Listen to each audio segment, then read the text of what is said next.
અરવલ્લીના ભિલોડા તાલુકાના ગામડાઓમાં યુરિયા ખાતરની અછત સર્જાતા ખેડૂતો મુશ્કેલીમાં મુકાયા। વાંધિયોલ ગામમાં ખાતર લેવા માટે સસ્તા અનાજની દુકાન આગળ ખેડૂતો અને મહિલાઓની લાંબી લાઈન લાગી છે। ખેડૂતોની 2000 ખાતરની થેલીની માંગ સામે માત્ર 350 થેલીનું જથ્થો ફાળવવામાં આવતા ભારે હાલાકી સર્જાઈ। ખાતરના અભાવે ઘઉંનું વાવેતર અટકી પડ્યું।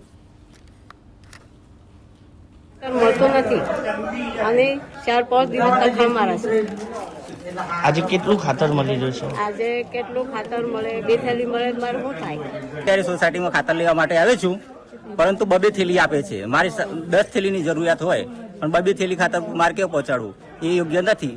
અત્યારે જે દરેક ખેડૂત ખાતરની લાઈનમાં ઊભા છે, સામે જોઈ શકો છો આપ, તે એ દરેકની ખેતરની ખાતરની જરૂર છે, પરંતુ આ સોસાયટીને 1500 ખાતરની થેલીની જરૂર છે। એની સામે જરૂરિયાત સામે 350 થેલી જ આવી છે।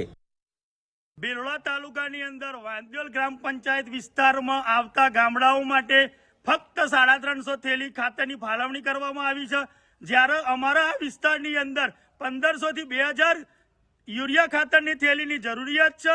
તો આ ખાતરની જરૂરિયાત માનનીય કૃષિ મંત્રી સાહેબ શ્રી અને જિલ્લાના ખેતીવાડી અધિકારીઓ શ્રીના એક અમારા અપીલ છે કે અમારે જે ખાતરની જરૂરિયાત ઘટ વર્તાઈ રહી